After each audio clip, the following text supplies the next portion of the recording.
ಇನ್ನು ಶಶಿಕಲಾಗೆ 4 ವರ್ಷ ಜೈಲು ಶಿಕ್ಷೆಯನ್ನು ವಿಧಿಸಲಾಗಿದೆ. ಇದಕ್ಕೆ ಕಾರಣ ಏನು, ಸುಪ್ರೀಂ ಕೋರ್ಟ್ ಕೊಟ್ಟಿರುವಂತಹ ಕಾರಣ ಏನು ಅನ್ನೋದನ್ನ ನೋಡೋದಾದ್ರೆ, ಮೊದಲನೇ ಒಂದು ಕಾರಣ ಆದಾಯ ಮೀರಿ ಆಸ್ತಿ ಗಳಿಕೆ ಪ್ರಕರಣದಲ್ಲಿ ಶಶಿಕಲಾಗೆ ಜೈಲು ಶಿಕ್ಷೆ ಕೊಡೋದಕ್ಕೆ ಸುಪ್ರೀಂ ಕೋರ್ಟ್ ಕೊಟ್ಟಿರುವಂತಹ ಮೊದಲನೇ ಕಾರಣ ಏನು ಅಂತ ನೋಡೋದಾದ್ರೆ, ಇದು ಸುಪ್ರೀಂ ಕೋರ್ಟ್ ಕೊಟ್ಟಿರುವಂತಹ ಕಾರಣ. ಈ ಒಂದು ಮಹತ್ವದ ತೀರ್ಪನ್ನ ಕೊಡುವಂತಹ ಸಂದರ್ಭದಲ್ಲಿ ಜಯಲಲಿತಾರಿಂದ ಜಿಪಿಎ ಶಶಿಕಲಾ ನಟರಾಜನ್ ಪಡ್ಕೊಂಡಿದ್ರು ಅನ್ನೋದು ಮೊದಲ ಕಾರಣ ಆಗಿದೆ. ಜಿಪಿಎ ಅಂದ್ರೆ ಜನರಲ್ ಪವರ್ ಆಫ್ ಅಟಾರ್ನಿಯನ್ನ ಶಶಿಕಲಾ ಪಡ್ಕೊಂಡಿದ್ರು ಅನ್ನುವಂತಹ ವಿಚಾರ. ಅಧಿಕಾರ ಪತ್ರವನ್ನ ಶಶಿಕಲಾ ಪಡ್ಕೊಂಡಿದ್ರು.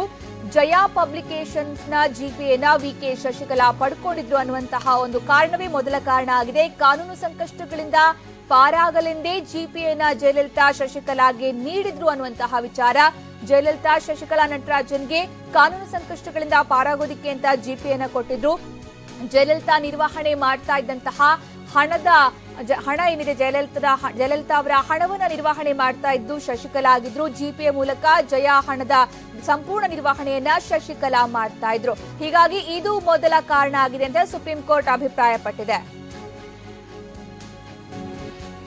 ಇನ್ನು ಎರಡನೇ ಕಾರಣ ಏನಿರಬಹುದು ಅಂತ ವಿಚಾರ ಮಾಡೋದಾದ್ರೆ, ಜೈಲು ಶಿಕ್ಷೆ ಕೊಡೋದಕ್ಕೆ ಸುಪ್ರೀಂ ಕೋರ್ಟ್ ಕೊಟ್ಟಿರುವಂತಹ ಎರಡನೇ ಕಾರಣ 5 ವರ್ಷಗಳ ಅವಧಿಯಲ್ಲಿ ಒಟ್ಟು 18 ಹೊಸ ಕಂಪನಿಗಳ ಆರಂಭ ಆಗಿದೆ ಅನ್ನುವಂತಹ ವಿಚಾರ. 18 ಕಂಪನಿಗಳು ಕೇವಲ 5 ವರ್ಷಗಳ ಅವಧಿಯಲ್ಲಿ 18 ಕಂಪನಿಗಳನ್ನ ವಿಕೆ ಶಶಿಕಲಾ ಮತ್ತೆ ಗ್ಯಾಂಗ್ ಆರಂಭ ಮಾಡಿದ್ದು ಎರಡನೇ ಕಾರಣ ಆಗಿದೆ. ಕೇವಲ 5 ವರ್ಷದ ಅವಧಿಯಲ್ಲಿ 18 ಕಂಪನಿಗಳನ್ನ ಆರಂಭ ಮಾಡಿದ್ದು ಅಲ್ಲದೆ ಆ 18 ಕಂಪನಿಗಳ ಪೈಕಿ ಒಂದೇ ದಿನ 10 ಕಂಪನಿಗಳ ನೋಂದಣಿ ಮಾಡಲಾಗಿದೆ. ಇದು ಅಪರಾಧಿಗಳು ಒಳಸಂಚು ಮಾಡಿದ್ದಾರೆ ಅನ್ನೋದಕ್ಕೆ ಪ್ರಮುಖ ಸಾಕ್ಷಿ ಅಂತ ಕೋರ್ಟ್ ಅಭಿಪ್ರಾಯಪಟ್ಟಿದೆ. ಆಸ್ತಿ ಖರೀದಿ ಬಿಟ್ಟು ಕಂಪನಿಗಳು ಬೇರೆ ಕೆಲಸವನ್ನೇ ಮಾಡಿರಲಿಲ್ಲ ಅನ್ನೋದನ್ನ ಕೂಡ ಇಲ್ಲಿ ಗಮನಿಸಬೇಕಾದಂತಹ ಅಂಶ. ನಮದು ಎಂಜಿಆರ್ ಹಾಗೆ ಜಯಾ ಪಬ್ಲಿಕೇಶನ್ಸ್ ಮೂಲದ ಹಣ ಏನಿದೆ, ಜಯಲಲಿತಾ ಹಾಗೂ ಶಶಿಕಲಾ ಸೇರಿದಂತಹ ಕಂಪನಿ ಮೂಲದ ಹಣ, ಈ ಹಣದಿಂದಲೇ ಇತರ 18 ಕಂಪನಿಗಳು ಆಸ್ತಿಯನ್ನ ಖರೀದಿ ಮಾಡಿದ್ವು ಅನ್ನುವಂತಹ ವಿಚಾರ ಕೂಡ ಎರಡನೇ ಕಾರಣ ಆಗಿ ಸುಪ್ರೀಂ ಕೋರ್ಟ್ ಈ ಒಂದು ತೀರ್ಪನ್ನ ಕೊಡೋದಕ್ಕೆ ಕಾರಣ ಆಗಿದೆ.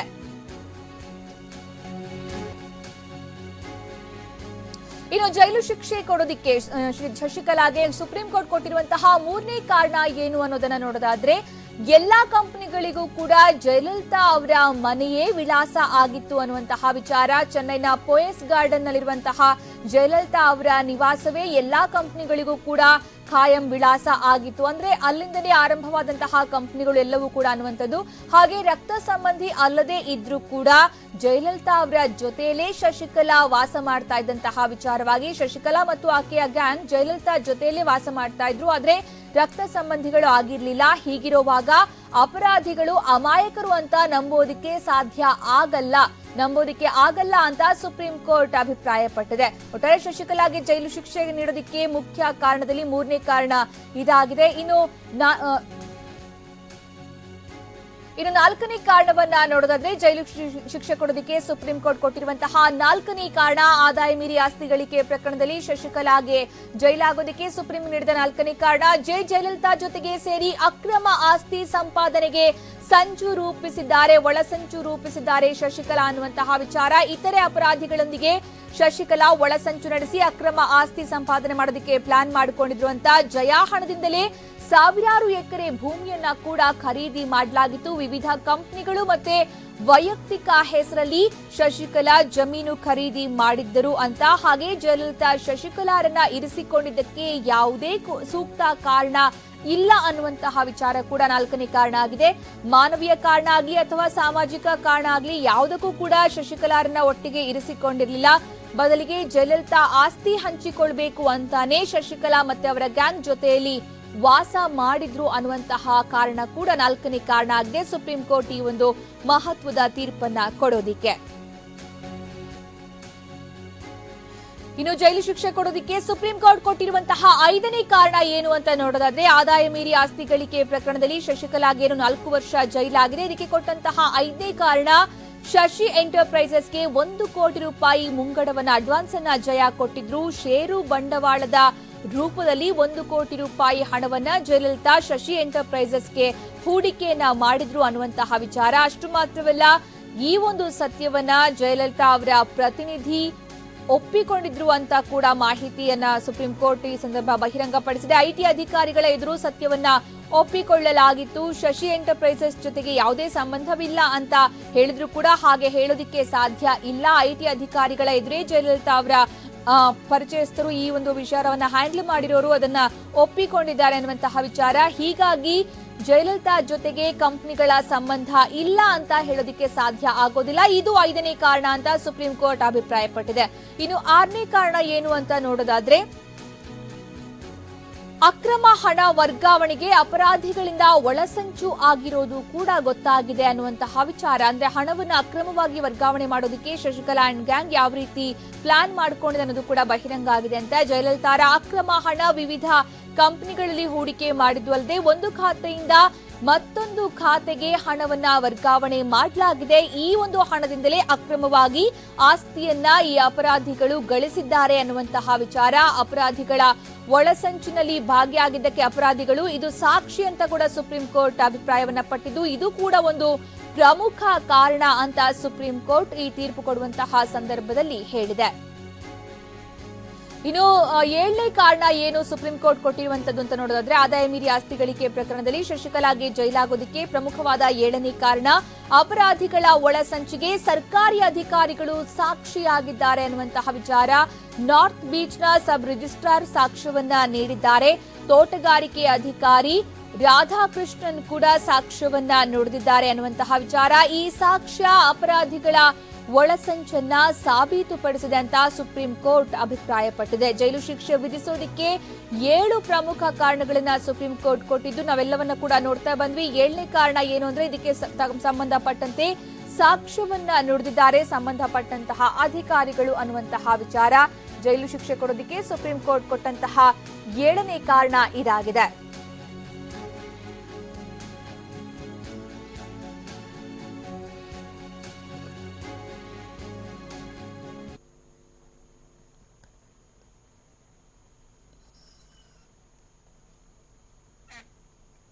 ಆದಾಯಕ್ಕೂ ಮೀರಿದ ಆಸ್ತಿ ಗಳಿಕೆ ಪ್ರಕರಣದಲ್ಲಿ ಶಶಿಕಲಾಗೆ ಜೈಲು ಶಿಕ್ಷೆ ಕೊಡೋದಕ್ಕೆ ಸುಪ್ರೀಂ ಕೋರ್ಟ್ ಕೊಟ್ಟಿರುವಂತಹ ಪ್ರಮುಖ ಕಾರಣಗಳನ್ನು ನಾವೀಗ ನೋಡಿದ್ವಿ. ಅದರಲ್ಲಿ ಮೊದಲನೇ ಕಾರಣ ಏನು ಅಂತಂದ್ರೆ, ಜಿಪಿಎನ ಪಡ್ಕೊಂಡಿದ್ರು ಶಶಿಕಲಾ. ಕಾನೂನು ಸಂಕಷ್ಟಗಳಿಂದ ಪಾರಾಗೋದಕ್ಕೆ ಅಂತಾನೆ ಜಯಲಲಿತಾ ತಮ್ಮ ಜಿಪಿಎನ ಅಂದ್ರೆ ಅಧಿಕಾರ ಪತ್ರವನ್ನ ಜನರಲ್ ಪವರ್ ಆಫ್ ಅಟಾರ್ನಿಯನ್ನ ಶಶಿಕಲಾಗೆ ಕೊಟ್ಟಿದ್ರು. ಇದು ಮೊದಲನೇ ಕಾರಣ ಆಗಿತ್ತು. ಅದಾದ ನಂತರ 2ನೇ ಕಾರಣ ಬಂದ್ಬಿಟ್ಟು 5 ವರ್ಷಗಳ ಅವಧಿಯಲ್ಲಿ 18 ಹೊಸ ಕಂಪನಿಗಳ ಆರಂಭ ಆಗಿತ್ತು. ಆ 18 ಹೊಸ ಕಂಪನಿಗಳ ಪೈಕಿ ಒಂದೇ ದಿನ 10 ಕಂಪನಿಗಳ ರಿಜಿಸ್ಟ್ರೇಷನ್ ಆಗಿರೋದು ಆರೋಪಿಗಳ ಒಳಸಂಚಿಗೆ ಕಾರಣ ಅನ್ನುವಂತಹ ವಿಚಾರ. ಅದರ ಜೊತೆಗೆ ಇನ್ನೊಂದು ಪ್ರಮುಖ ಕಾರಣ ಏನು ಅಂತಂದ್ರೆ, ಜಯಲಲಿತಾರ ಮನೆಯೇ ಎಲ್ಲಾ ಕಂಪನಿಗಳು ಕೂಡ ವಿಳಾಸ ಆಗಿತ್ತು. ಹೀಗಾಗಿ ಅಪರಾಧಿಗಳು ಏನು ಶಶಿಕಲಾ ಮತ್ತು ಅವರ ಗ್ಯಾಂಗ್ ಏನಿದ್ದಾರೆ ರಕ್ತ ಸಂಬಂಧಿ ಅಲ್ಲದೆ ಇದ್ರೂ ಕೂಡ ಜಯಲಲಿತಾ ಜೊತೆಯಲ್ಲೇ ವಾಸವಾಗಿದ್ರು. ಯಾಕಂದ್ರೆ ಆಸ್ತಿಯನ್ನ ಹಂಚಿಕೊಳ್ಳುವಂತಹ ವಿಚಾರವಾಗಿ. ಹೀಗಾಗಿ ಅಮಾಯಕರು ಅಂತ ಅವ್ರು ನಂಬೋದಕ್ಕೆ ಸಾಧ್ಯ ಇಲ್ಲ ಅನ್ನುವಂತಹ ವಿಚಾರ. ಇನ್ನು 4ನೇ ಕಾರಣ, ಜಯಲಲಿತಾ ಜೊತೆಗೆ ಸೇರಿ ಅಕ್ರಮ ಆಸ್ತಿ ಸಂಪಾದನೆಗೆ ಸಂಚು ರೂಪಿಸಿರೋದು ಕೂಡ ಬಹಿರಂಗ ಆಗಿದೆ ಅನ್ನುವಂತಹ ವಿಚಾರ. ಅದು ಕೂಡ ಜಯಲಲಿತಾ ಹಣದಿಂದಲೇ ಸಾವಿರಾರು ಎಕರೆ ಭೂಮಿಯನ್ನ ಖರೀದಿ ಮಾಡಿದ್ದು ಅಲ್ಲದೆ ವೈಯಕ್ತಿಕ ವಿಚಾರಕ್ಕೂ ಕೂಡ ವೈಯಕ್ತಿಕ ಹೆಸರು ಕೂಡ ಜಮೀನನ್ನ ಖರೀದಿ ಮಾಡಲಾಗಿದೆ. ಅಷ್ಟು ಮಾತ್ರವಲ್ಲ, ಜಯಲಲಿತಾ ಶಶಿಕಲಾ ಮತ್ತೆ ಅವರ ಗ್ಯಾಂಗ್ ಅನ್ನ ತಮ್ಮ ಬಳಿ ಇರಿಸಿಕೊಂಡಿದ್ದಕ್ಕೆ ಯಾವುದೇ ಮಾನವೀಯ ಅಥವಾ ಸಾಮಾಜಿಕ ಕಾರಣ ಇಲ್ಲ. ಬದಲಿಗೆ ಬರೀ ಆಸ್ತಿ ಹಂಚಿಕೊಳ್ಳೋದಿಕ್ಕೆ ಅಂತಾನೆ ಇವರೆಲ್ಲರೂ ಕೂಡ ಒಟ್ಟಾಗಿ ವಾಸ ಮಾಡ್ತಾ ಇದ್ರು ಅನ್ನುವಂತಹ ವಿಚಾರ. ಇನ್ನು 5ನೇ ಕಾರಣ ಏನು ಅಂತ ನೋಡಿದ್ರೆ, 1 ಕೋಟಿ ರೂಪಾಯಿ ಮುಂಗಡ ಹಣವನ್ನ ಜಯ ಶಶಿ ಎಂಟರ್ಪ್ರೈಸಸ್ಗೆ ಕೊಟ್ಟಿದ್ರು ಷೇರು ಬಂಡವಾಳದ ರೂಪದಲ್ಲಿ ಅನ್ನುವಂತಹ ವಿಚಾರ. ಈ ಸತ್ಯವನ್ನ ಜಯಲಲಿತಾ ಅವರ ಪ್ರತಿನಿಧಿ ಕೂಡ ಐಟಿ ಅಧಿಕಾರಿಗಳ ಎದುರು ಒಪ್ಪಿಕೊಂಡಿದ್ದಾರೆ. ಹೀಗಾಗಿ ಇದು ಕೂಡ ಒಂದು ಪ್ರಮುಖ ಕಾರಣ ಆಯಿತು. ಅದಾದ್ಮೇಲೆ 6ನೇ ಕಾರಣ ನೋಡೋದಾದ್ರೆ, ಸುಪ್ರೀಂ ಕೋರ್ಟ್ ನೀಡಿರುವಂತಹ 6ನೇ ಕಾರಣ, ಅಕ್ರಮ ಹಣ ವರ್ಗಾವಣೆಗೆ ಅಪರಾಧಿಗಳು ಒಳಸಂಚನ್ನ ಮಾಡಿದ್ದಾರೆ. ಜಯಲಲಿತಾರ ಅಕ್ರಮ ಹಣ ವಿವಿಧ ಕಂಪನಿಗಳಲ್ಲಿ ಹೂಡಿಕೆಯಾಗಿದೆ. ಅದು ಕೂಡ ಒಂದು ಖಾತೆಯಿಂದ ಮತ್ತೊಂದು ಖಾತೆಗೆ ಹಣವನ್ನ ವರ್ಗಾವಣೆ ಮಾಡಿ ಆ ಹಣದಿಂದಲೇ ಅಕ್ರಮವಾಗಿ ಆಸ್ತಿಯನ್ನ ಈ ಅಪರಾಧಿಗಳು ಗಳಿಸಿದ್ರು. ಒಳಸಂಚಲ್ಲಿ ಭಾಗಿಯಾಗಿದ್ದಕ್ಕೆ ಇದೇ ಒಂದು ಪ್ರಮುಖ ಸಾಕ್ಷಿ ಅಂತ ಕೂಡ ಸುಪ್ರೀಂ ಕೋರ್ಟ್ ಅಭಿಪ್ರಾಯಪಟ್ಟಿದ್ದು, ಕೊನೆಯದಾಗಿ 7ನೇ ಕಾರಣ ಕೊಟ್ಟಿರೋದು ಏನು ಅಂತಂದ್ರೆ, ಅಪರಾಧಿಗಳ ಒಳಸಂಚಿಗೆ ಸರ್ಕಾರಿ ಅಧಿಕಾರಿಗಳೇ ಸಾಕ್ಷಿ ನುಡಿದಿರೋದು. ನಾರ್ತ್ ಬೀಚ್ನ ಸಬ್ ರಿಜಿಸ್ಟ್ರಾರ್ ಸಾಕ್ಷ್ಯವನ್ನ ಕೊಟ್ಟಿದ್ದಾರೆ. ಹಾಗೆ ತೋಟಗಾರಿಕೆ ಅಧಿಕಾರಿ ರಾಧಾಕೃಷ್ಣ ಅವರು ಕೂಡ ಸಾಕ್ಷ್ಯವನ್ನ ಕೊಟ್ಟಿದ್ದು ಅಪರಾಧಿಗಳ ಒಳಸಂಚನ್ನ ಇವೆಲ್ಲವೂ ಕೂಡ ಸಾಬೀತುಪಡಿಸಿದೆ ಅಂತ ಹೇಳಿ ಈಗ ಸುಪ್ರೀಂ ಕೋರ್ಟ್ ಈ ಮಹತ್ವದ ತೀರ್ಪನ್ನ ಕೊಟ್ಟಿದ್ದು 4 ವರ್ಷ ಜೈಲು ಹಾಗೆ 10 ಕೋಟಿ ರೂಪಾಯಿ ದಂಡವನ್ನ ವಿಧಿಸಿದೆ.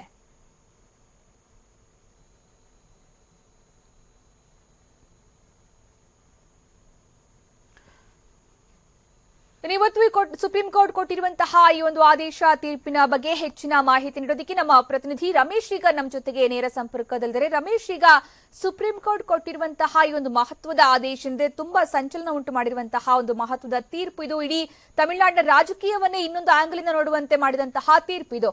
ಇದರಲ್ಲಿ ಪ್ರಮುಖವಾಗಿ ಶಶಿಕಲಾ ನಟರಾಜನ್ಗೆ ಈಗ 4 ವರ್ಷ ಜೈಲು ಶಿಕ್ಷೆ ಮತ್ತೆ 10 ಕೋಟಿ ದಂಡ ಯಾಕೆ ಈ ಒಂದು ತೀರ್ಪನ್ನ ಕೊಟ್ಟಿರಬಹುದು ಅನ್ನುವಂತಹ ವಿಚಾರವನ್ನು ನೋಡೋದಾದ್ರೆ ಸುಪ್ರೀಂ ಕೋರ್ಟ್ ಆಂಗಲ್ ಇಂದ ಈ 7 ಕಾರಣಗಳು ಯಾವ ರೀತಿ ವ್ಯವಸ್ಥಿತವಾಗಿ ಕೊಡಲಾಗಿದೆ? ಸುಕನ್ಯಾ, ಸುಪ್ರೀಂ ಕೋರ್ಟ್ ಇವತ್ತೇನು ತೀರ್ಪು ನೀಡಿದೆ ಅದು ಕೆಳ ನ್ಯಾಯಾಲಯ ಅಂದ್ರೆ ವಿಶೇಷ ಕೋರ್ಟ್ ಏನು ತೀರ್ಪನ್ನು ನೀಡಿತ್ತು ಅದನ್ನು ಯಥಾವತ್ತಾಗಿ ಸುಪ್ರೀಂ ಕೋರ್ಟ್ ಎತ್ತಿ ಹಿಡಿದಿದೆ ಅಂತಲೇ ಹೇಳ್ಬೋದು. ಅದರಲ್ಲಿ ಯಾವುದೇ ರೀತಿಯಾದಂತಹ ಬದಲಾವಣೆಯನ್ನು ಕೂಡ ಮಾಡಿಲ್ಲ. ಜೊತೆಗೆ ಜಯಲಲಿತಾ ಇನ್ವಾಲ್ವ್ಮೆಂಟ್ ಜೊತೆಗೆ ಇತರೆ ಆರೋಪಿಗಳ ಇನ್ವಾಲ್ವ್ಮೆಂಟ್ ಅನ್ನು ಸ್ಪಷ್ಟವಾಗಿ ಈ ಒಂದು ಜಡ್ಮೆಂಟ್ ನಲ್ಲಿ ಹೇಳಲಾಗಿದೆ. ಈಗ ಜಯಲಲಿತಾಗೆ ಮೊದಲು ಪರಿಚಯ ಆಗಿದ್ದು ಶಶಿಕಲಾ 1988ರಲ್ಲಿ. ಆ ನಂತರ 88ರಿಂದಲೂ ಕೂಡ ಜಯಲಲಿತಾ ಜೊತೆನಲ್ಲೇ ಶಶಿಕಲಾ ಕೂಡ ಇದ್ರು. ಆ ನಂತರ MGR ಮೃತಪಟ್ಟ ನಂತರ ಶಶಿಕಲಾ ಅಲ್ದೇನೆ ಶಶಿಕಲಾ ಅಕ್ಕನ ಮಗ ಮತ್ತು ಅದೇ ರೀತಿ ಅಣ್ಣನ ಹೆಂಡತಿ ಇಬ್ಬರನ್ನು ಕೂಡ ತಂದು ಏನು ಪೋಯಸ್ ಗಾರ್ಡನ್ನ ತಮ್ಮ ನಿವಾಸದಲ್ಲೇ ಶಶಿಕಲಾ ಇಟ್ಕೊಂಡಿದ್ರು. ಈಗ ಅದೇ ಶಶಿಕಲಾ ಅದೇ ತಮ್ಮ ಅಕ್ಕನ ಮಗ ಅದೇ ರೀತಿ ತನ್ನ ಅಣ್ಣನ ಹೆಂಡತಿ ಜೊತೆ ಜೈಲು ಸೇರಬೇಕಾದಂಥ ಅನಿವಾರ್ಯತೆ ಸೃಷ್ಟಿ ಮಾಡ್ಕೊಂಡಿದ್ದಾರೆ. ಯಾಕಂದರೆ ಇದಕ್ಕೆಲ್ಲವೂ ಮೂಲ ಕಾರಣ ಶಶಿಕಲಾನೇ. ಜಯಲಲಿತಾಗೆ ಏನು ಅವರು ಏಕಾಂಗಿಯಾಗಿದ್ರು ಮತ್ತು ಅವ್ರಿಗೆ ಈ ರೀತಿ ಅಕ್ರಮ ಒಂದು ಆಸ್ತಿ ಮಾಡಬೇಕು ಅನ್ನುವಂಥ ಉದ್ದೇಶ ಇತ್ತೋ ಇಲ್ವೋ ಗೊತ್ತಿಲ್ಲ. ಆದರೆ ಶಶಿಕಲಾ ಅವರು ಇದಕ್ಕೆಲ್ಲನೂ ಮೂಲ ಆಗಿರೋವಂಥದ್ದು ಮೇಲ್ನೋಟಕ್ಕೆ ಕಂಡು ಬರ್ತಾ ಇದೆ. ಯಾಕೆ ಅಂದರೆ ಜಯಲಲಿತಾರಿಗೆ ಯಾವುದು ಅಕ್ರಮ ಹಣ ಬಂತು ಅವರು ಮುಖ್ಯಮಂತ್ರಿಯಾಗಿ ಅಧಿಕಾರ ವಹಿಸಿಕೊಂಡ ನಂತರ ಅವ್ರಿಗೆ ನಮ್ಮದು MGR ಮತ್ತು ಜಯ ಪಬ್ಲಿಕೇಶನ್ ಮೂಲಕ ಅವರು ಅಕ್ರಮ ಹಣವನ್ನು ಸಂಪಾದನೆ ಮಾಡ್ತಾ ಇದ್ರು. ಅಂದರೆ ಯಾವುದೇ ಒಂದು ಕಾಮಗಾರಿಗೆ ಯಾವುದಾದ್ರು ಹಣ ಬಿಡುಗಡೆ ಮಾಡಿದಾಗ ಅಥವಾ ಯಾವುದೇ ಲಂಚದ ಹಣ ಬಂದಾಗ ಥ್ರೂ ನಮ್ಮದು MGR ಮತ್ತು ಜಯ ಪಬ್ಲಿಕೇಶನ್ ಮುಖಾಂತರ ಹಣ ಬರ್ತಾ ಇತ್ತು. ಆದರೆ ಒಂದು ಸಲ ಬ್ಯಾಂಕ್ ಅಕೌಂಟ್ಗೆ ಹಣ ಬಂದ ನಂತರ ಆ ಹಣ ಬೇರೆ ಬೇರೆ ಕಂಪನಿಗಳಿಗೆ ಅಂದರೆ ಜಯಲಲಿತಾ ಅವರು ಅಧಿಕಾರದಲ್ಲಿದ್ದಂಥ ಅವಧಿಯಲ್ಲಿ 18 ಕಂಪನಿಗಳನ್ನು ಆರಂಭ ಮಾಡಲಾಗಿತ್ತು. ಅದರಲ್ಲಿ ಒಂದೇ ದಿವಸದಲ್ಲಿ 10 ಕಂಪನಿಗಳನ್ನ ಇವರು ಆರಂಭ ಮಾಡ್ತಾರೆ. ಅಂದರೆ ಈ ಎಲ್ಲ ಕಂಪನಿಗಳು ಕೂಡ ಜಯಲಲಿತಾ ಹೆಸರಲ್ಲಿ ಕೆಲವು ಕಂಪನಿಗಳು, ಜಯಲಲಿತಾ ಮತ್ತು ಶಶಿಕಲಾ ಹೆಸರಲ್ಲಿ ಜಾಯಿಂಟ್ ಆಗಿ ಕೆಲವು ಕಂಪನಿಗಳು, ಮತ್ತು ಉಳಿದ ಆರೋಪಿಗಳು ಇಳವರಸಿ ಮತ್ತು ಸುಧಾಕರ್ನ ಹೆಸರಲ್ಲೂ ಕೂಡ ಹಲವು ಕಂಪನಿಗಳು ಶುರು ಆಗ್ತವೆ. ಆದರೆ ಈ ಕಂಪನಿಗಳು ಯಾವುದು ಕೂಡ ಕೆಲಸನೇ ಇರಲ್ಲ. ಕಂಪನಿಗಳಿಗೆ ಯಾವುದೋ ಒಂದು ಕನ್ಸ್ಟ್ರಕ್ಷನ್ ವಿಚಾರಕ್ಕೆ ಕಂಪನಿ ಶುರು ಮಾಡ್ತಾರೆ, ಆ ಕಂಪನಿ ಕೆಲಸನೇ ಮಾಡ್ತಾ ಇರಲ್ಲ. ಅದೇ ರೀತಿ ಅಗ್ರಿಕಲ್ಚರ್ ವಿಚಾರಕ್ಕೆ ಕಂಪನಿ ಶುರು ಮಾಡಿದ್ರೆ ಆ ಕೆಲಸನೇ ಆ ಕಂಪನಿ ಮಾಡ್ತಾ ಇರಲ್ಲ. ಈ ಕಂಪನಿಗಳು ಮಾಡುವಂಥದ್ದು ಒಂದೇ ಕೆಲಸ ಏನಂದ್ರೆ ಆಸ್ತಿಗಳನ್ನ ಖರೀದಿ ಮಾಡಿ ತಮ್ಮ ಹೆಸರಲ್ಲಿ ಇಟ್ಕೊಳ್ಳುವಂಥದ್ದು. ಆ ಕಂಪನಿಗಳ ಹೆಸರಲ್ಲಿ ಆಸ್ತಿ ಇದ್ರೂ ಕೂಡ ಅದರ ಹಿಂದೆ ಇರುವಂಥವ್ರು ಇದೇ ಆರೋಪಿಗಳು. ಹೀಗಾಗಿ ಈ ನೆಕ್ಸಸ್ ಅಂದರೆ ಜಯಲಲಿತಾರ ಒಂದು ಸಂಸ್ಥೆಗೆ ಹಣ ಬರುವಂಥದ್ದು, ಆ ಹಣ ಆ ನಂತರ ಇತರೆ ಕಂಪನಿಗಳಿಗೆ ಡೈವರ್ಟ್ ಆಗುವಂಥದ್ದು, ಜೊತೆಗೆ ಎಲ್ಲರೂ ಕೂಡ ಕಾಮನ್ ಆಗಿ ವಾಸ ಮಾಡುವಂಥದ್ದು ಪೋಯಸ್ ಗಾರ್ಡನ್ನ ನಿವಾಸ. ಹೀಗಾಗಿ ಇದೆಲ್ಲವೂ ಕೂಡ ಒಂದಕ್ಕೊಂದು ಚೈನ್ ಲಿಂಕ್ ಆಗಿ ಕೆಲಸ ಮಾಡಿತ್ತು. ಹೀಗಾಗಿನೇ ಈ ಒಂದು ಒಳಸಂಚು ಅಂದರೆ ಯಾವುದೇ ಒಂದು ಕೇಸು ಒಳಸಂಚು ಅಂತೇಳಿ ಪ್ರೂವ್ ಮಾಡಬೇಕು ಅಂದರೆ ಒಂದಕ್ಕೊಂದು ಚೈನ್ ಲಿಂಕ್ ಇರಬೇಕು ಮತ್ತು ಒಂದಕ್ಕೊಂದು ಪೂರಕವಾಗಿರಬೇಕು. ಈ ಪೂರಕವಾಗಿರುವಂಥದ್ದು ಮೇಲ್ನೋಟಕ್ಕೆ ಕಂಡು ಬರ್ತಾ ಇತ್ತು. ಜೊತೆಗೆ ಶಶಿಕಲಾ ಅವ್ರಿಗೆ ಯಾವುದೇ ರೀತಿಯಾದಂಥ ಇಂಡಿಪೆಂಡೆಂಟ್ ಆದಾಯ ಇರಲಿಲ್ಲ. ಅವರ ಪತಿ ಕೂಡ ನಿವೃತ್ತಿ ಆಗಿದ್ರು ಆಲ್ರೆಡಿ. ಜೊತೆಗೆ ಅವ್ರಿಗೆ ಯಾವುದೇ ರೀತಿಯಾದಂಥ ಆದಾಯ ಮೂಲ ಇರಲಿಲ್ಲ. ಕೇವಲ 7 ಎಕರೆ ಜಮೀನು ಮಾತ್ರ ಊರಿನಲ್ಲಿ ಇತ್ತು ಅನ್ನೋದು ಹೊರತುಪಡಿಸಿದ್ರೆ ಶಶಿಕಲಾ ಅವರಿಗೆ ಬೇರೆ ಯಾವುದೇ ರೀತಿಯಾದಂಥ ಆದಾಯ ಮೂಲ ಇರಲಿಲ್ಲ. ಹೀಗಾಗಿ ಅವ್ರು ಇಷ್ಟೊಂದೆಲ್ಲ ಕಂಪನಿಗಳನ್ನ ಖರೀದಿ ಮಾಡಿದ್ದು, ಜೊತೆಗೆ ಹೊಸದಾದಂಥ ಕಂಪನಿಯನ್ನು ಆರಂಭಿಸಿದ್ದು ಎಲ್ಲವೂ ಕೂಡ ಶಶಿಕಲಾಗೆ ಜಯಲಲಿತಾರಿಗೆ ಬಂದಂಥ ಅಕ್ರಮದ ಹಣದ ಮೂಲಕನೇ ಅನ್ನುವಂಥದ್ದು ಮೇಲ್ನೋಟಕ್ಕೆ ಕಂಡು ಬರ್ತಾ ಇದೆ. ಜೊತೆಗೆ ಇವರು ತಮ್ಮ ಹಣವನ್ನು ಅಂದರೆ ಶಶಿಕಲಾನೇ ಎಲ್ಲವನ್ನು ಹೇಗೆ ಹ್ಯಾಂಡಲ್ ಮಾಡ್ತಾ ಇದ್ದಾರೆ ಅನ್ನೋದಕ್ಕೂ ಕೂಡ ಟ್ರಯಲ್ ಕೋರ್ಟ್ ಸ್ಪಷ್ಟವಾಗಿ ಹೇಳಿದೆ. ಏನಂದ್ರೆ ಶಶಿಕಲಾ ಅವರು ಯಾವ ಬ್ಯಾಂಕ್ಗೆ ಎಷ್ಟು ಹಣವನ್ನು ತುಂಬಬೇಕು ಅನ್ನೋದನ್ನು ಕೂಡ ತಮ್ಮ ವಿಜಯನ್ ಅನ್ನುವಂಥ ತಮ್ಮ ಮನೆ ಕೆಲಸದಾತನಿಗೆ ಆತ ಹೇಳ್ತಾ ಇದ್ರು. ಜಯರಾಮನ್ ಅನ್ನುವಂಥ ಇನ್ನೊಬ್ಬ ವ್ಯಕ್ತಿ ಇದ್ದ, ಅವರು ಕೂಡ ಹೇಳ್ತಾ ಇದ್ರು. ಹೀಗಾಗಿ ಎಲ್ಲ ಹಣವನ್ನು ಕೂಡ ಚೀಲದಲ್ಲಿ ಸೂಟ್ ಕೇಸ್ನಲ್ಲಿ ಇವರು ತಗೊಂಡೋಗಿ ಏನು ಕೆನರಾ ಬ್ಯಾಂಕ್ಗೆ ಮತ್ತು ಇಂಡಿಯನ್ ಬ್ಯಾಂಕ್ಗೆ ಹಾಕ್ತಾ ಇದ್ರು. ಆ ಚಲನನ್ನು ಕೂಡ ತುಂಬೋದನ್ನು ಕೂಡ ಶಶಿಕಲಾನೇ ನಿರ್ದೇಶನ ಕೊಡ್ತಾ ಇದ್ರು ಅನ್ನುವಂಥದ್ದು ಕೂಡ ಈ ಒಂದು ಹೇಳಿಕೆಯಲ್ಲಿದೆ, ಸಾಕ್ಷಿ ಹೇಳಿಕೆಯಲ್ಲೂ ಕೂಡ ಇದೆ. ಹೀಗಾಗಿ ಇದನ್ನು ಕೂಡ ಕೋರ್ಟ್ ಪರಿಗಣಿಸಿದೆ. ಈ ಎಲ್ಲ ಅಂಶಗಳ ಆಧಾರದ ಮೇಲೆ ಅಂದರೆ ಸುಮಾರು 1000 ಎಕರೆ 3000 ಎಕರೆ ಜಮೀನನ್ನು ಖರೀದಿ ಮಾಡಲಾಗಿತ್ತು. 1 ಎಕರೆ 10,000ದಿಂದ 30,000 ಒಂದು ರೇಟ್ನ ಒಳಗಡೆನೆ 1 ಎಕರೆ ಅಂತೆ ಖರೀದಿ ಮಾಡಲಾಗಿತ್ತು. ಅಂದರೆ ಅದನ್ನು ಕೂಡ ಅಂಡರ್ ವ್ಯಾಲ್ಯೂಯೇಷನ್ ತೋರಿಸಿದ್ರು ಅನ್ನೋದನ್ನು ಕೂಡ ಕೋರ್ಟ್ ಸ್ಪಷ್ಟವಾಗಿ ಹೇಳಿದೆ. ಈಗಿನ ಮಾರುಕಟ್ಟೆ ವ್ಯಾಲ್ಯೂ ಹೇಳೋದಾದ್ರೆ ಅಂದರೆ ಮೇಲ್ನೋಟಕ್ಕೆ ಇದು 66.65 ಕೋಟಿ ಹಗರಣ ಅಂತ ಅನ್ಸಿದ್ರು ಕೂಡ ಈಗಿನ ವ್ಯಾಲ್ಯೂ ನೋಡೋದಾದ್ರೆ ಇದು ಸಾವಿರಾರು ಕೋಟಿಗಳ ಹಗರಣ. ಹೀಗಾಗಿ ಎಷ್ಟು ಹಣ ಈಗ ಸರ್ಕಾರದ ಪಾಲಾಗುತ್ತೆ. ಜೊತೆಗೆ ಎಷ್ಟು ಹಣದಲ್ಲಿ ಇವರೆಲ್ಲರ ಪಾತ್ರ ಮತ್ತು ಇವರೆಲ್ಲರೂ ಕೂಡ ಮನೆಯಲ್ಲಿ ಸೇರ್ಕೊಂಡಿದ್ದೇನೆ, ಪೋಯಸ್ ಗಾರ್ಡನ್ನ ಜಯಲಲಿತಾ ಅವರ ಮನೆಯಲ್ಲಿ ಸೇರ್ಕೊಂಡಿದ್ದೇನೆ. ಜಯಲಲಿತಾರ ಅಕ್ರಮ ಆಸ್ತಿಯನ್ನ ಅದನ್ನ ಕಂಪನಿಗಳ ಮೂಲಕ ವಿಭಾಗ ಮಾಡಿಕೊಂಡು ಅದನ್ನ ಅನುಭವಿಸುವಂತ ಒಂದು ಉದ್ದೇಶದಿಂದ ಅದನ್ನ ತಮ್ಮ ಒಂದು ವಶಕ್ಕೆ ಪಡ್ಕೊಳ್ಳುವಂತ ಉದ್ದೇಶದಿಂದಲೇ ಈ ರೀತಿ ಜೊತೆಲಿ ಸೇರಿದ್ರು. ಜೊತೆಗೆ ಜಯಲಲಿತಾ ಅವರು ಕೂಡ ಕೆಲವೊಂದು GPA ಬರ್ಕೊಟ್ಟಿದ್ರು. ಜಯ ಪಬ್ಲಿಕೇಶನ್ಸ್ ಅಲ್ಲಿ ಜಯಲಲಿತಾರಿಗೆ ಸಂಪೂರ್ಣ ಹಕ್ಕಿದ್ರು ಕೂಡ GPA ಮುಖಾಂತರ ಅದನ್ನ ಶಶಿಕಲಾ ಅವರಿಗೆ ಟ್ರಾನ್ಸ್ಫರ್ ಮಾಡಿದ್ರು. ಹೀಗಾಗಿ ಶಶಿಕಲಾ ಅವರು ಜಯಲಲಿತಾ ಪರವಾಗಿ ಎಲ್ಲಾ ಕೆಲಸಗಳನ್ನ ಮಾಡ್ತಾ ಇದ್ರು. ಹೀಗಾಗಿ ಅಲ್ಲಿ ಬರುವಂತ ಅಕ್ರಮ ಹಣವನ್ನು ಕೂಡ ಅವರು ಬೇರೆ ಬೇರೆ ಖಾತೆಗೆ ಟ್ರಾನ್ಸ್ಫರ್ ಮಾಡ್ಕೊಳ್ತಾ ಇದ್ದು ಕೂಡ ಇದೇ GPA ಆಧಾರದ ಮೇಲೆನೆ.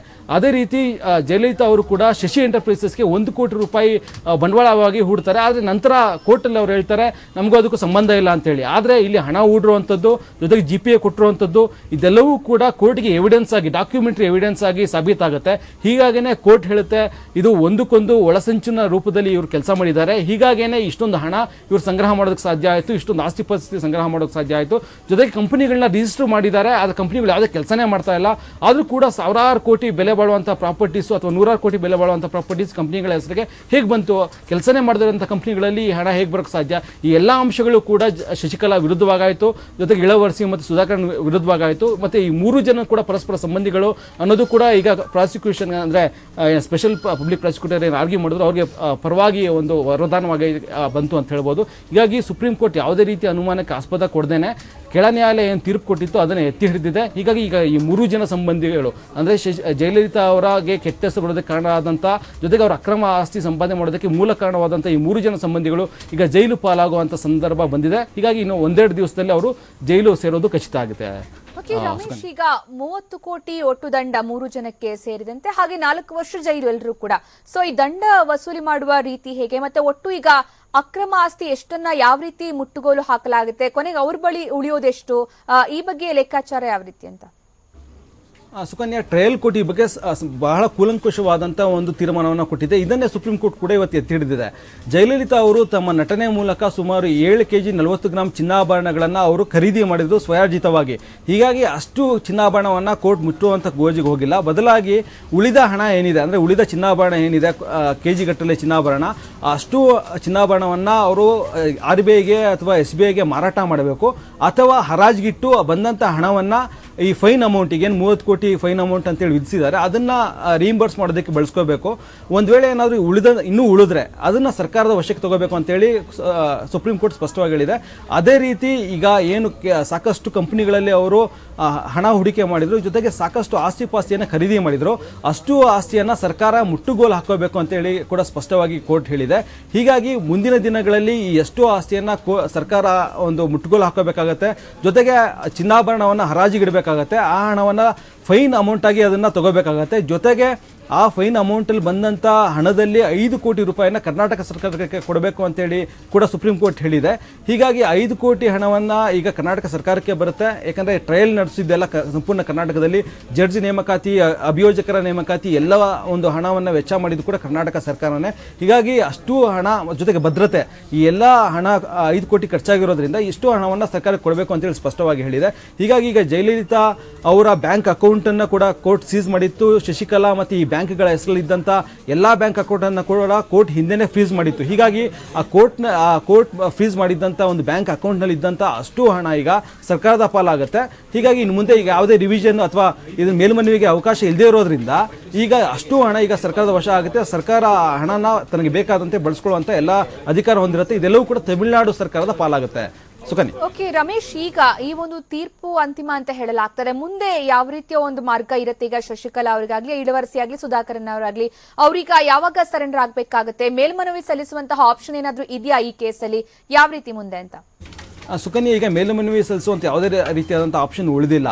ಈಗ ಏನು ವಿಶೇಷ ಕೋರ್ಟ್ ಆಗಿ ಹಿಂದೆ ವಿಶೇಷ ಜಡ್ಜ್ ಆಗಿ ಮೈಕಲ್ ಕುನ್ನಾ ಅವರಿದ್ರು, ಅವರೀಗ ಹೈಕೋರ್ಟ್ ನ್ಯಾಯಮೂರ್ತಿಯಾಗಿ ನಿಯುಕ್ತಿ ಆಗಿದ್ದಾರೆ. ಹೀಗಾಗಿ ಅವರೀಗ ವಿಶೇಷ ನ್ಯಾಯಾಧೀಶ ಕೆಲಸ ಮಾಡೋದಿಲ್ಲ. ಆದರೆ ಅವಾಗಲೇ ಅಂದರೆ ಮೈಕಲ್ ಕುನ್ನಾ ಅವರನ್ನು ಹೈಕೋರ್ಟ್ಗೆ ಎಲಿವೇಟ್ ಮಾಡಿದ ನಂತರ ಅದೇ ಸ್ಥಾನಕ್ಕೆ ಅಂದರೆ ಕನ್ಕರೆಂಟ್ ಜ್ಯೂರಿಸ್ಡಿಕ್ಷನ್ ಆಗಿ CBI ಸ್ಪೆಷಲ್ ಕೋರ್ಟ್ನ ಜಡ್ಜ್ ಆಗಿರುವಂಥ ಅಶ್ವಥ್ ನಾರಾಯಣ ಅವ್ರನ್ನ ನೇಮಕ ಮಾಡಿದ್ರು. ಅಂದರೆ ಈ ಥರ ಸನ್ನಿವೇಶ ಉದ್ಭವಿಸಿದಾಗ ಅವರು ಸ್ಪೆಷಲ್ ಜಡ್ಜ್ ರೀತಿ ಕೆಲಸವನ್ನು ಮಾಡ್ಬೋದು. ಈಗ ಅವರು ಬೇರೆ ಕೋರ್ಟ್ನಲ್ಲಿ ಕೆಲಸ ಮಾಡ್ತಿದ್ರು ಕೂಡ ಅಂತ ಅವಶ್ಯಕತೆ ಬಿದ್ದಾಗ ಅವರು ಸ್ಪೆಷಲ್ ಜಡ್ಜ್ ಕನ್ಸಿಡರ್ ಮಾಡಬೇಕು ಅಂತೇಳಿ ಕನ್ಕರೆಂಟ್ ಜ್ಯೂರಿಸ್ಡಿಕ್ಷನ್ ಅನ್ನ ರಿಜಿಸ್ಟ್ರಾರ್ ಜನರಲ್ ಅವರು ಈ ಹಿಂದೆನೇ ಕೊಟ್ಟಿದ್ರು. ಹೀಗಾಗೇನೆ ಈಗ ಜಯಲಲಿತಾ ಅವರನ್ನ ಏನು ಶಶಿಕಲಾ ಅವರನ್ನ ಈಗ ಅರೆಸ್ಟ್ ಮಾಡಿದ್ರು ಅಥವಾ ನೆಕ್ಸ್ಟ್ ಮುಂದಿನ ಪ್ರೊಸೀಡಿಂಗ್ಸ್ ಅಶ್ವಥ್ ನಾರಾಯಣ ಅವರ ಕೋರ್ಟ್ನಲ್ಲಿ ನಡೆಯುತ್ತೆ. ಈಗ ಮುಂದೆ ಮೊದಲು ಸುಪ್ರೀಂ ಕೋರ್ಟ್ನಿಂದ ಆದೇಶದ ಒಂದು ಮಾಹಿತಿ ಈಗ ಟ್ರಯಲ್ ಕೋರ್ಟ್ಗೆ ಬರಬೇಕಾಗುತ್ತೆ. ರಿಜಿಸ್ಟ್ರಾರ್ ಜನರಲ್ ಮೂಲಕ ಅದು ಟ್ರಯಲ್ ಕೋರ್ಟ್ಗೆ ಹೋಗುತ್ತೆ. ಆನಂತರ ನಾಳೆನೇ ಕೋರ್ಟ್ ಈ ಬಗ್ಗೆ ಒಂದು ವಾರೆಂಟ್ ಅನ್ನು ಇಶ್ಯೂ ಮಾಡುವಂಥ ಸಾಧ್ಯತೆ ಇದೆ. ಅಂದರೆ ಶಶಿಕಲಾ ಮತ್ತು ಇತರೆ ಆರೋಪಿಗಳು ಕೋರ್ಟ್ಗೆ ಖುದ್ದಾಗಿ ಹಾಜರಾಗಿ ಸರೆಂಡರ್ ಆಗಬೇಕು ಅನ್ನೋಂಥ ವಾರೆಂಟ್ ಅನ್ನು ಇಶ್ಯೂ ಮಾಡ್ಬೋದು, ಅಥವಾ ಶಶಿಕಲಾ ಇಳವರ್ಸಿ ಸುಧಾಕರ್ ತಾವೇ ಸ್ವತಃ ನಾಳೆನೇ ಕೋರ್ಟ್ ಮುಂದೆ ಹಾಜರಾಗಿ ತಾವು ಸರೆಂಡರ್ ಆಗ್ತಾ ಇದೀವಿ ಅಂತ ಹೇಳಿ ಕೋರ್ಟ್ಗೆ ಒಂದು ಮನವಿಯನ್ನ ಮಾಡಬಹುದು. ಆಗ ಇಮಿಡಿಯೇಟ್ ಆಗಿ ಕೋರ್ಟ್ ಅವರನ್ನ ಪರಪ್ಪನ ಅಗ್ರಹಾರ ಜೈಲಿಗೆ ಕಳಿಸುತ್ತೆ. ಯಾಕೆಂದ್ರೆ ಕೋರ್ಟ್ ಜ್ಯೂರಿಸ್ಡಿಕ್ಷನ್ ಬೆಂಗಳೂರೇ ಆಗಿರೋದ್ರಿಂದ ಕೋರ್ಟು ತಮಿಳುನಾಡಿಗೆ ಅದನ್ನ ಕಳಿಸೋದಕ್ಕೆ ಬರೋದಿಲ್ಲ. ಹೀಗಾಗಿ ಕರ್ನಾಟಕದ ಪರಪ್ಪನ ಅಗ್ರಹಾರ ಜೈಲಿಗೆ ಅವ್ರನ್ನ ಕಳಿಸ್ತಾರೆ. ಒಂದ್ ವೇಳೆ ಅವರು ನಾಳೆ ಸರೆಂಡರ್ ಆಗದೆ ಇದ್ರೆ ಅಥವಾ ನಾಡಿ ಸರೆಂಡರ್ ಆಗದೆ ಇದ್ರೆ ಆ ಸಂದರ್ಭದಲ್ಲಿ ಕೋರ್ಟ್ಗೆ ಪ್ರಾಸಿಕ್ಯೂಟರ್ ಏನಾದ್ರು ಈ ಮಾಹಿತಿಯನ್ನ ತಂದ್ರೆ ಇನ್ನೂ ಸರೆಂಡರ್ ಆಗ್ತಾ ಇಲ್ಲ ಅಂತ ತಂದ್ರೆ ಅಥವಾ ಸ್ವಯಂ ಪ್ರೇರಿತವಾಗಿ ನ್ಯಾಯಾಧೀಶರನ್ನೇ ಎಲ್ರಿಗೂ ಕೂಡ ಅರೆಸ್ಟ್ ವಾರೆಂಟ್ ಬಂಧನ ವಾರೆಂಟ್ ಅನ್ನ ಇಶ್ಯೂ ಮಾಡಬಹುದು. ಆ ಸಂದರ್ಭದಲ್ಲಿ ಕರ್ನಾಟಕದ ಪೊಲೀಸ್ ಅಥವಾ ತಮಿಳುನಾಡು ಪೊಲೀಸ್ ಅಲ್ಲಿಗೆ ಶಶಿಕಲಾ ಇಳವರ್ಸಿ ಸುಧಾಕರ್ ಇದ್ದಲ್ಲಿಗೆ ಹೋಗಿ ಅವ್ರನ್ನ ಬಂಧಿಸಿ ಕೋರ್ಟ್ ಮುಂದೆ ಹಾಜರು ಮಾಡಬೇಕಾಗತ್ತೆ. ಆ ಸಂದರ್ಭದಲ್ಲಿ ಕೋರ್ಟ್ ಅವ್ರಿಗೆ ಇದ್ದಂತ ಈಗಾಗಲೇ ಬೇಲ್ ಬಾಂಡ್ ಎಲ್ಲ ಕ್ಯಾನ್ಸಲ್ ಆಗಿದೆ. ಸುಪ್ರೀಂ ಕೋರ್ಟ್ ಅದನ್ನ ಕ್ಯಾನ್ಸಲ್ ಮಾಡಿದೆ. ಯಾಕೆಂದ್ರೆ ಅವ್ರಿಗೆ ಹಿಂದೆ ಬೇಲ್ ನಲ್ಲಿ ಇದ್ರು ಅವರು ಆ ಜಾಮೀನಿನ ಬಾಂಡ್ಗಳನ್ನ ಕ್ಯಾನ್ಸಲ್ ಮಾಡಿರೋದ್ರಿಂದ ಜಾಮೀನು ಈಗ ಊರ್ಜಿತದಲ್ಲಿ ಇರೋದಿಲ್ಲ. ಹೀಗಾಗಿ ಅವರನ್ನ ಇಮಿಡಿಯೇಟ್ ಆಗಿ ಪರಪ್ಪನ ಅಗ್ರಹಾರಕ್ಕೆ ಕಳಿಸ್ತಾರೆ. ಹೀಗಾಗಿ ಅವ್ರಿಗೆ ಬೇರೆ ಯಾವುದೇ ರೀತಿಯಾದ ಆಪ್ಷನ್ಸ್ ಇರೋದಿಲ್ಲ. ಅವರು ಒಂದ್ ವೇಳೆ ರಿವಿಷನ್ ಅಪ್ಲಿಕೇಶನ್ ಹಾಕೋ ಬಂದ್ರೆ ಪುನಃ ಪರಿಶೀಲನಾ ರಿವ್ಯೂ ಮಾಡಿ ಅಂತ ಹೇಳಿ ಅಪ್ಲಿಕೇಶನ್ ಹಾಕಿದ್ರು ಕೂಡ ಅದನ್ನ 99% ಕೇಸಲ್ಲಿ ಕೋರ್ಟ್ ಮಾನ್ಯ ಮಾಡೋದಿಲ್ಲ. ಯಾಕಂದ್ರೆ ಈಗ ಯಾರು ತೀರ್ಪು ಕೊಟ್ಟಿದ್ದಾರೆ ಅದೇ ಜಡ್ಜ್ ಮುಂದೆನೆ ಈ ಒಂದು ಕೇಸ್ ವಿಚಾರಣೆಗೆ ಬರೋದ್ರಿಂದ ಅವರು ಅದನ್ನ ಮತ್ತೆ ಮರುಪರಿಶೀಲನೆ ಮಾಡುವಂತ ಗೋಜಿಗೆ ಹೋಗೋದಿಲ್ಲ. ಹೀಗಾಗಿ ಬೇರೆ ಆಪ್ಷನ್ಸ್ ಈಗ ಶಶಿಕಲಾ ಮತ್ತೆ ಇತರ ಆರೋಪಿಗಳ ಪಾಲಿಗೆ ಉಳಿದಿಲ್ಲ. ಹೀಗಾಗಿ ಅವರು ಜೈಲಿಗೆ ಸೇರೋದೊಂದೇ ಅವರು ಮುಂದೆ ಇರುವಂತಹ ಮಾರ್ಗ. ಅದು ಯಾವಾಗ ಆಗುತ್ತೆ ಅನ್ನೋದಷ್ಟೇ ಈಗಿರುವಂತಹ ಕುತೂಹಲ. ನಾಳೆ ಆಗುತ್ತೋ ನಾಡಿದ್ದಾಗುತ್ತೋ ಅನ್ನೋದಷ್ಟೇ ಕುತೂಹಲ. ಒಂದ್ ವೇಳೆ ಅವ್ರು ಬರ್ದೇ ಇದ್ರೆ ಬಲ ಪ್ರಯೋಗ ಮಾಡಿ ಅಂದ್ರೆ ಅವರ ಬಲವಂತವಾಗಿ ಅಲ್ಲಿಂದ ಅರೆಸ್ಟ್ ಮಾಡ್ಕೊಂಡು ಕರ್ಕೊಂಡ್ಬಂದು ಇಲ್ಲಿನ ಜೈಲಿಗೆ ಸೇರಿಸುವಂತ ಕೆಲಸವನ್ನ ಪೊಲೀಸರು ಮಾಡಬೇಕಾಗತ್ತೆ. ಸುಕನ್ಯಾ, ಧನ್ಯವಾದ.